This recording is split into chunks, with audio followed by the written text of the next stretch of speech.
aakyat po kami, no, to somewhere. Mas maganda daw dun yung spring water. Tingnan niyo po yung view from here. Yan, no? Look at that. Yan yung mga kasama natin.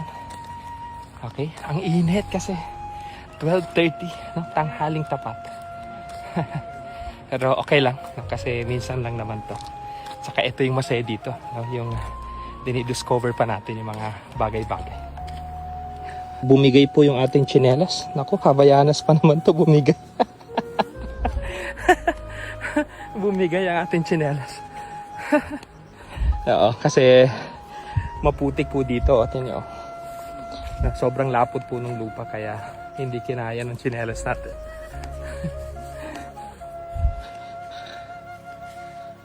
Tingnan nyo po ang cornfield. Oh.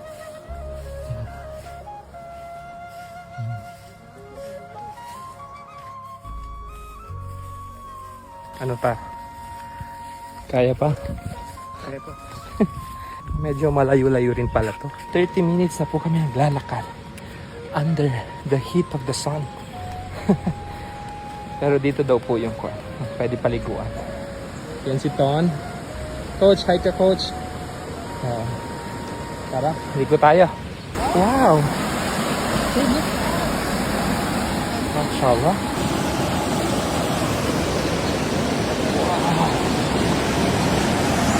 Wow! Pwede mag-slide dyan. Papunta doon. Tapos ahon ka doon. Look at that.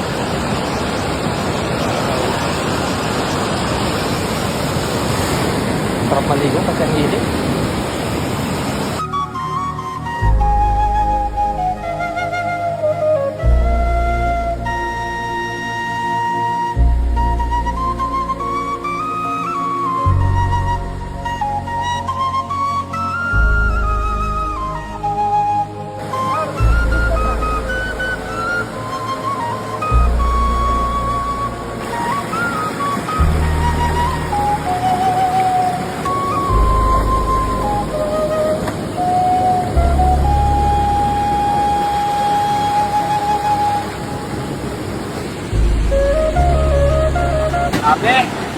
No?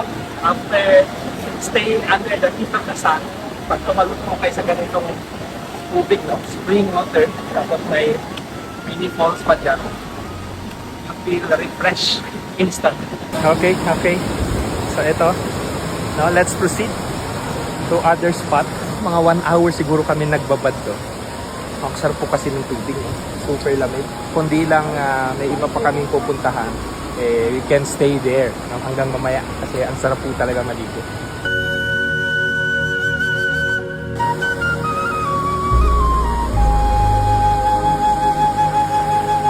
Ingat. Grabing adventure pala to.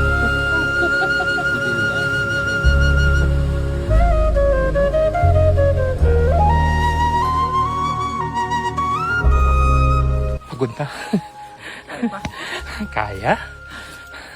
Wala pa kaming lunch. Pero okay to, pagdating natin, gutom na gutom tayo.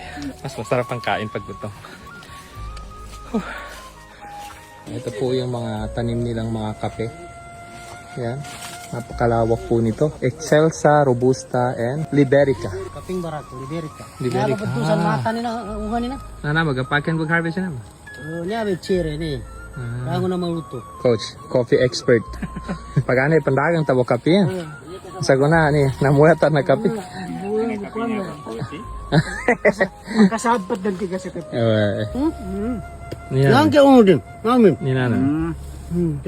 Sa soup ka ba? Nakapi mo man. Hindi mapeti kapi. Kape, sa chere ka ito ka, mami. Muna ka, ibagawin niya yung upi. Laga siya. Kasi mogot din na mapeta. Mamista sa mapeta. Samut-sari po yung mga pananim dito. Ito, durian. Yan. Ito, Excelsa. Try naman natin tong hilaw na Excelsa. Matamis. Nako, in fairness mas masarap yung Excelsa pag hilaw. Excelsia. Yeah, pabalik na po tayo.